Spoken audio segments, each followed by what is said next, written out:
మనయేనా ఎన్ని గేదెలు ఉన్నాయి? 6 ఉన్నాయి. 6 ఉన్నాయా? 6 ఉన్నాయి. ఒక్కొక్క గేదె ఎన్ని లీటర్లు పాలు ఇచ్చింది?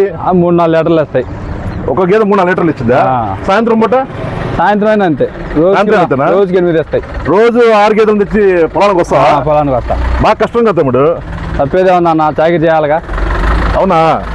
హాస్టల్ వేయచ్చుగా వీటిని. హాస్టల్ ఏందన్నా? అదే హాస్టల్ వేయచ్చు హ్యాపీగా. హాస్టల్ తెలియదా నీకు? హాస్టల్ ఏందన్నా? ఒకసారి ఇన్ను ఎన్ని పశువులు ఉన్నాయో ఒకసారి చూసుకొని పశువులకు ఒక హాస్టల్ పెడతాం.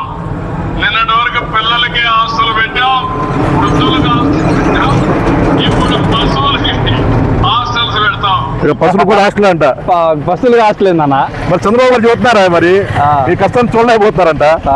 మీరు హాస్టల్ తీసుకెళ్లి ఆ పశువులను పెడితే ఆయన గురువు గారి దగ్గర ఉండి ఆయన గడ్డేసి పాలు పిండుకొని ఆ పాలు ఆయన అమ్ముకుంటాడంట. బాగుందా? నిజంగా చంద్రబాబు గారు మీ మేధస్కి, మీ విజనరీకి, మీ తెలివితేటలకి మీరే నవ్వుకోవటం కాదు, రాష్ట్ర ప్రజలందరూ కూడా నవ్వుకుంటా ఉన్నారు సార్. పశువులకి హాస్టల్ అయింది సార్ చంద్రబాబు గారు. నిజంగా ప్రజలు నవ్వుకోరా సార్? ఎక్కడ లేని, ప్రపంచం లేని ఎక్కడ లేనిది మీ దగ్గర మీ ఆలోచన చూస్తూ ఉంటే నిజంగా నవ్వు వస్తూ ఉంది.